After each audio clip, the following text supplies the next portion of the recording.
বিয়ে করে বাড়ি ফেরার পথে সড়ক দুর্ঘটনায় এক ফ্যামিলির 13 জন মানুষ পৃথিবী থেকে বিদায় হয়ে গিয়েছে। জুমার পরে আজকে তাদেরকে দাফনের কাজ সম্পন্ন করা হয়েছে। যেখানে বরের বাড়িতে উৎসব আমোদ থাকার কথা, সেখানে আজকে 9টি মসজিদ থেকে খাটিয়ে আনা হয়েছে।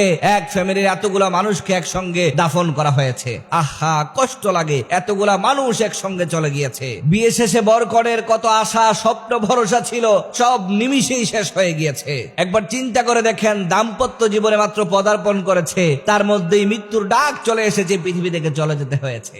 আল্লাহ তাআলা যে বলেছেন, ওয়া ইযা জা আজালুহুম লা ইস্তাখিরুনা সাআতা ওয়া লা ইস্তাকদিমুন, মৃত্যু যখন চলে আসবে চোখের একটা পলকও এদিক সেদিক হবে না, পৃথিবী থেকে বিদায় নিতে হবে। আপনি যত কর্মব্যস্ততায় থাকুন না কেন, পৃথিবীর সবচেয়ে বড় কাজ যদি আপনি করেন, মৃত্যুর সময় যখন চলে আসবে 1 সেকেন্ড সময় আপনাকে দেওয়া হবে না। This is the nature of life, this is the circle of life. যখনই মৃত্যুর সময় চলে আসবে, আল্লাহ পাক যখন মৃত্যুর অর্ডার